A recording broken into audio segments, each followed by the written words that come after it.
कबीर समाज जागृति मंच के अध्यक्ष कुलदीप खासा जी, आइए करते हैं कुलदीप खासा जी से बात।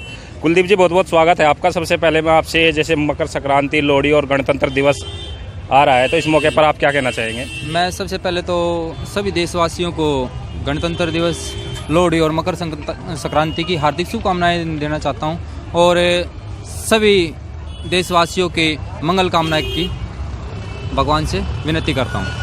सर, दूसरा क्वेश्चन ये है कि कोरोना को लेकर जैसे देश में वैक्सीन आई है, तो इस पर आप क्या कहना चाहेंगे? क्या वैक्सीन आने से कोरोना हिंदुस्तान से खत्म हो जाएगा या जनता को कुछ राहत मिलेगी?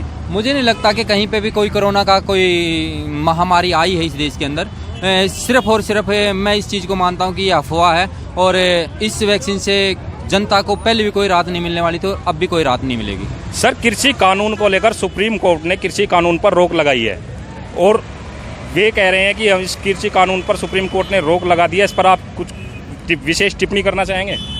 नहीं, टिप्पणी क्या, इसमें तो सुप्रीम कोर्ट ने जो रोक लगाई है वो आज नहीं, इससे पहले जिस टाइम पे 65 आदमी किसान भाई जो अन्नदाता हमारे इस देश के, वो 65 आदमी अपनी जान गंवा चुके हैं, शहादत दे चुके हैं और इस सरकार को अभी तक ये भी नहीं है कि भाई जाकर के किसी भी परिवार से मिले हों, उनसे बात की हो। क्यों भाई?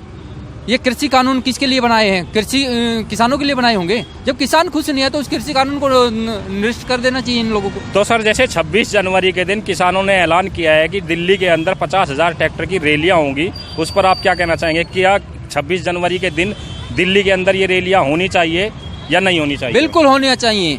तो क्या सर, इससे गणतंत्र दिवस पर कोई प्रभाव नहीं पड़ेगा? जैसे हमारे देश की मान मर्यादा पर कुछ आंच किसी प्रकार की आएगी? नहीं, आंच किस चीज़ की आएगी? जब एक सरकार के नुमाइंदों को हमने चुना है, हमारी वोटों से वो प्रधानमंत्री बने हैं और उस प्रधानमंत्री को आज तक एक किसान के बारे में एक भी बात आज तक नहीं बोली है। किसी भी कानून बेवजह जनता के ऊपर थोप दिए हैं। उन कानूनों को निरस्त कर देना चाहिए था, पहले ही कर देना चाहिए था। जिस 65 आदमियों ने अपनी जान गंवाई है, अपनी शहादत दी है, उनको मैं नमन करता हूं और उनके परिवारों को इस दुख की घड़ी में, मैं कबीर समाज जागृति मंच का राष्ट्रीय अध्यक्ष होने के नाते उनकी दुख की घड़ी में उनके साथ खड़ा हूँ।